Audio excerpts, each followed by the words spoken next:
Bonjour à toutes et à tous et bienvenue à tous les supporters du Real Madrid et fans de football espagnol, j'espère que vous allez bien. Aujourd'hui, nouvelle vidéo pour parler ensemble de la Super Coupe d'Espagne qui arrive cette semaine et qui pourrait bien décerner déjà le premier trophée de la saison en Espagne, que ce soit pour Osasuna, le Barça, l'Atlético ou on l'espère le Real Madrid. Le Real qui devra batailler fort cette semaine avec deux potentielles grosses affiches d'affilée. Un derby déjà pour commencer pour la première demi-finale qui opposera le Real à l'Atlético Madrid et ensuite peut-être ce dimanche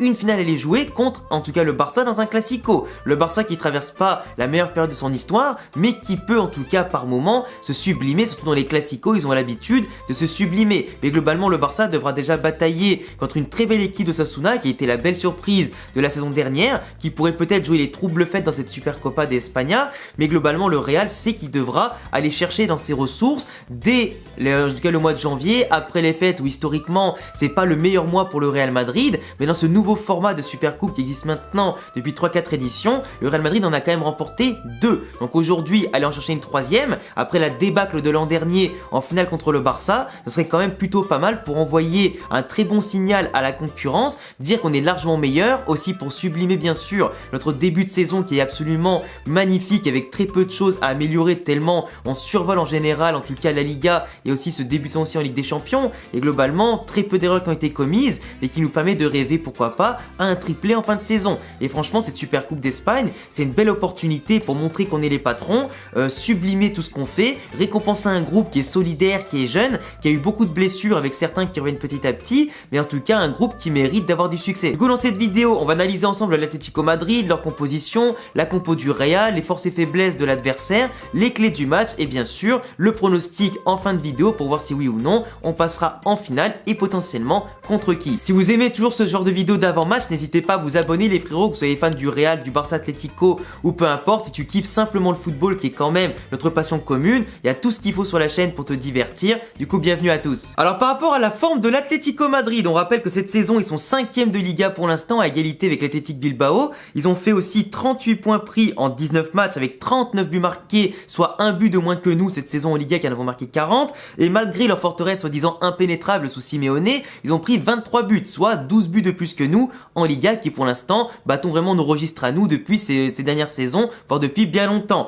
Ils ont fait 12 victoires, 2 nuls et 5 défaites et l'Atlético Madrid malgré leurs espérances d'aller chercher des trophées cette saison, c'est une équipe qui est beaucoup trop irrégulière. Rien qu'au mois de décembre ils ont quand même fait une défaite 1-0 contre le Barça, contre qui ils ont donné leur cul ouvertement voulant défendre à fond dès le début du match sans aucune ambition de jeu. L'Atlético Madrid avec le but de Joao Félix comme un symbole les a crucifiés et après s'est laissé aller facilement jusqu'à peut-être en planter 2, 3, 4 mais l'Atlético Madrid n'en a pas pris plus mais n'avait aucun moyen quasiment de marquer des buts. Ils avaient tellement peu d'ambition, tellement peu de moyens de s'en sortir de la pression du Barça et en tout cas de leur supériorité tactique qu'ils ont absolument rien foutu. Il n'y a que contre le Real Madrid qui savent en tout cas jouer un minimum de football comme par hasard, mais contre le Barça à chaque fois ils donnent leurs fesses. Ils ont aussi donné leurs fesses à Bilbao sur une défaite 2-0 qui aurait pu être un 3, 4 ou 5-0 tellement Bilbao était à l'aise et supérieur dans tous les compartiments du jeu. Un but magnifique de Nico Williams qui met un magnifique enroulé pied gauche dans la lucarne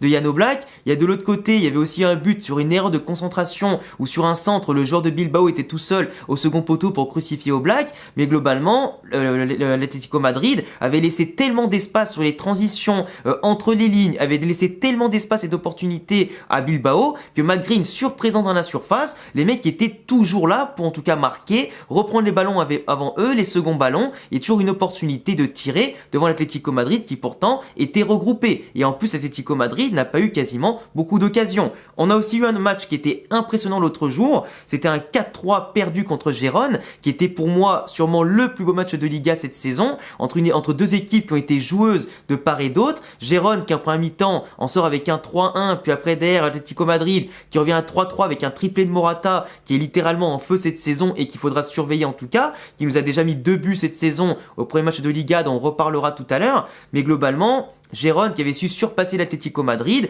via des combinaisons techniques ultra rapides et bien ficelées, où ça mangeait les couloirs de l'Atlético Madrid, qui avait ses arrières latéraux et ses ailiers beaucoup trop haut sur le terrain, ils se faisaient manger dans leur dos derrière, et en plus on est 1 contre 1 en défense centrale, tout ça, ça laisse les joueurs repiquer, enrouler, et comme je disais, sur les seconds ballons et les frappes repoussées par la défense et Oblak, c'est toujours un adversaire, en tout cas comme Gérone, qui reprenait les ballons tranquillement devant Oblak qui était battu, ou alors à chaque fois des problèmes de concentration, de marquage, ça laisse l'adversaire tirer ultra facilement, et globalement contre Retafe, Gérone, etc., ça leur a causé problème. Contre Retafe, ils ont fait 3-3 à domicile en ayant mené quand même 3-1. Retafe qui est entre les buts de Mayoral, qui reprend le ballon de la tête dévié par Oblak, qui est ensuite le défenseur qui met une mine dans la cage et après le penalty encaissé dans les dernières minutes, ça montre que l'Atlético Madrid, dans la mise en place tactique, dans la concentration et simplement la réactivité, etc., ils sont pas du tout en place, ils sont pas aussi solides que d'habitude. Ils ont gagné des matchs 2-1 contre Almeria, 2-0 contre la Lazio en Ligue des Champions, contre laquelle en plus ils ont fini premier du groupe, 1-0 contre Séville en Liga sur un magnifique but de Llorente qui dès le début de la deuxième mi-temps a vu en tout cas une magnifique passe en profondeur lui être donnée, il enrhume son défenseur, il tire une fois puis une deuxième fois ça revient sur lui, mais globalement Llorente qui montre avec l'Atlético Madrid qui savent bien utiliser les couloirs, qui mettent beaucoup de pression à chaque début de mi-temps, qui sont en général leur meilleur moment en tout cas sur la saison, entre les 20 premières minutes de chaque match puis après les 15-20 premières minutes de la deuxième mi-temps, c'est en général les bonnes périodes côté Atlético Madrid. Et tu vois, c'est bien beau de parler quand même de leur registre, de ce qu'ils ont fait en décembre et globalement depuis le début de saison, mais il faut aussi rappeler ce qu'ils nous ont mis au premier match de Liga contre eux en septembre, 3-1 là-bas sur 3 buts de la tête, 3 buts qui venaient du côté de Vasquez, en tout cas niveau descente. À chaque fois, Camavinga, Fran Garcia, Alaba et Théo Fraisse sur Morata ou sur Griezmann qui ont eu en tout cas un plaisir de marquer 3 buts à Kepa. Globalement, on a été surclassé dans un système en tout cas où de base on n'était pas à l'aise, on n'avait pas de confiance, on n'était pas stable défensivement parlant, offensivement parlant on galérait un petit peu, on n'était aussi pas en place avec des joueurs comme Alaba qui faisaient l'un des pires débuts de saison que j'ai jamais vu de ma vie, et aujourd'hui il a les croisés, dommage pour lui, mais en tout cas le fait qu'il sera pas là dans un gros match,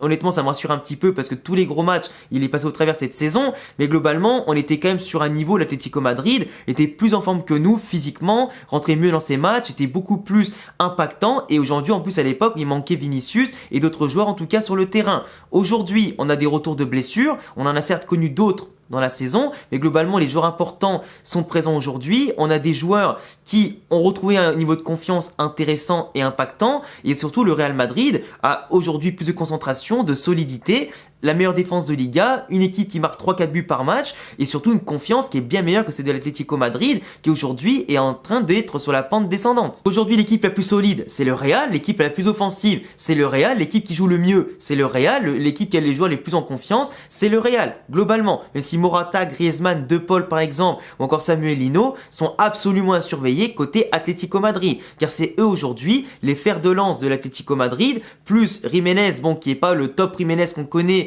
mais qui reste quand même intéressant en défense centrale pour être justement dans la colonne vertébrale de l'Atlético Madrid, tout comme Koké, qui n'est pas le Koké rayonnant d'il y a 5 ou 10 ans, mais qui globalement reste toujours en place en tant que vétéran pour apporter son expérience et son vice. Quand tu regardes le 11 de l'Atlético Madrid, t'as donc Oblak, t'auras sûrement un 3-5-2 qui se mue en 5-3-2 ou 5-4-1 quand Griezmann revient défendre, mais globalement t'as Azpilicueta, Hermoso, Jiménez dans une défense à 3 qui est extrêmement solide. C'est pas les plus rapides, mais par contre ils sont assez durs sur l'homme et laissent très peu d'espace ou d'occasion normalement de te laisser te libérer facilement. Il y a Marcos Llorente et Samuel Eto'o, les pistons droit et gauche qui savent manger les espaces, monter un maximum, apporter beaucoup de centres, parce que l'Atlético Madrid, dans la plupart de ses matchs et ses grosses victoires, marque beaucoup de buts sur des centres et des attaques extrêmement rapides qui passent avant tout par les côtés plus que par l'axe du terrain, ou en tout cas par des belles remontées de balles de De Paul ou de Witsel au milieu de terrain, qui entoure Koké en général pour la portée de balle et assure un maximum de stabilité, et devant Morata qui a quand même marqué 12 buts en Liga, et Griezmann qui en marque un maximum, qui a battu le record de Luis Aragonés comme meilleur buteur de l'histoire de l'Atlético Madrid. Donc forcément, entre les mouvements qu'ils peuvent créer, leur vitesse dans les transitions et les contre-attaques surtout, qui de base sont une de leurs spécialités, après un bloc défensif en tout cas normalement qui ne plie pas, mais quand ils sont étouffés et et que leur bloc défensif rompt comme contre le Barça ou Gérone, ils n'ont plus d'autre occasion que de sortir et en général ils se font bouffer à leur propre jeu. Le Real qui va rester en 4-4-2 je pense, avec bien sûr Lunin ou Kepa, on verra bien lequel Ancelotti choisira. Moi je préférais que ce soit Lunin quand même. Carvajal qui cette fois-ci sera présent comparé à la défaite qu'on a subi 3-1 contre eux où c'était Vasquez. Carvajal qui fait une très belle saison, qui va verrouiller son couloir, en tout cas je l'espère, et qui s'il est sur la lancée de sa saison,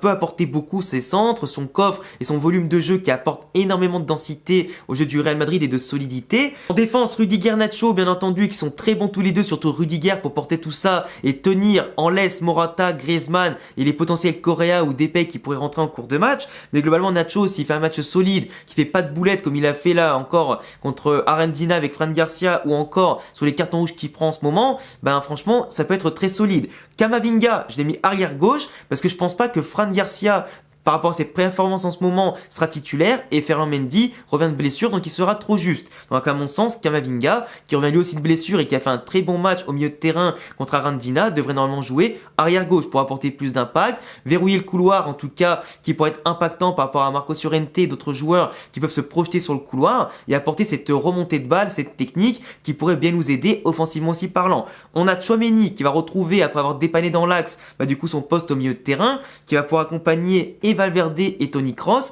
Kroos qui avait marqué le seul but contre l'Atlético Madrid en début de saison. Valverde qui reste indéboulonnable avec Tchouaméni va apporter cette montée de balle, cette relance, cette technique en tout cas et ses capacités physiques à courir pour plusieurs surtout et récupérer un maximum de ballons. Bellingham en numéro 10, ça bouge pas et on espère qu'il fera la différence par rapport au match aller où il l'a pas faite. Et devant Rodrigo Vinicius qui vont devoir, sans la présence de Rossellou devant pour peser sur la défense, faire un maximum de déplacements, aller à droite, à gauche, dans l'axe, apporter des solutions, contourner le bloc défensif de l'Atlético Madrid et essayer bien sûr de se procurer le plus d'occasions possible. De tuer le match en étant efficace et ne pas attendre d'en rater 3, 4, 5 ou 6 avant de planter. Et en admettant bien sûr que les deux seront assez intelligents dans le jeu ou s'ils se cassent les dents sur le rideau de l'Atlético Madrid, qui viendront décrocher, qui changeront leur façon de jouer avec des appels contre appels ou simplement se servir des appuis des uns et des autres pour partir ensuite en profondeur, ne pas vouloir faire la différence tout seul et surtout apporter plus de polyvalence dans leur jeu pour déstabiliser l'Atlético Madrid. Les clés du match, elles vont être très simples. Ça va être d'un côté, bien entendu, on sait que l'Atlético Madrid va essayer de rentrer très fort dans son match contre nous.